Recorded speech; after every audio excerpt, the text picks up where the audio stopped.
Bloodless Tavina. I suppose that I had a good life. It wasn't particularly long, given that I had yet to drag myself through applying to college, but getting hit by a speeding vehicle while waiting for the bus was just a sad way to die.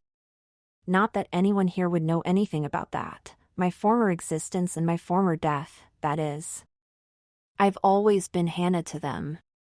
If anyone had mentioned that I wasn't Hana, my mother would throw her head back and screech with laughter before baring her teeth at them.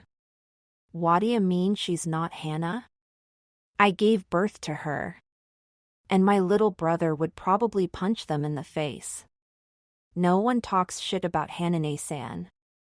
And I would have to bury my head in my hands and think about how they'd never know the actual Hana, who was probably much more like them in terms of personality. But we were a family, Mom, Kiba, and me. I had died on a dark and cloudy winter morning with my headphones in and a far too heavy backpack, standing too close to the edge of the driveway again. If I think about it for too long, I'd acknowledge that I had quite a few bad habits that could have easily led to my early demise. I stood too close to the road while waiting for the bus. I walked down shady alleyways in cities by myself while out at tournaments. I ate far too much junk food for a 17-year-old girl. I had a fascinating habit of procrastinating until the last possible minute of any assignment.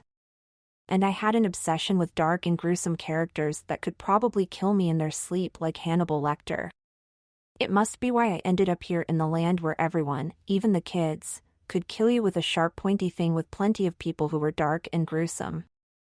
Small side note, these sorts of people are not fun in real life. I would also acknowledge that it was increasingly unfair that I died without having the ability to slack off for half a year, but that came later after I could finally let go of my former life and my former situation. The road was dark, and there were squealing tires and the blinding glare of headlights. Aw no. I don't get to say goodbye to anyone? Sorry you had to see this, sis. I did always joke about stepping into traffic, but it seems like traffic stepped into me instead. I was hit, pain blossoming across my chest and down every bone. It was dark, and I fell. And there really wasn't a light at the end of this tunnel.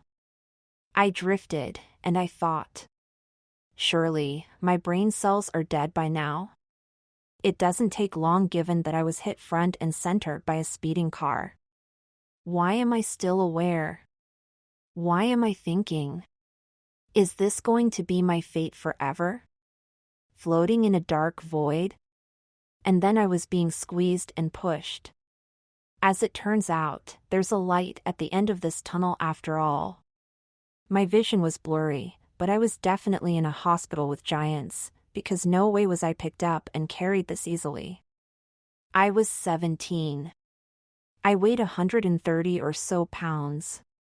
And I most certainly didn't speak Japanese beyond cutesy anime terms I'd learned back in middle school.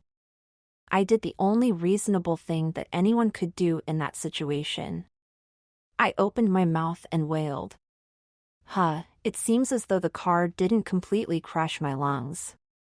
Who knew? The end.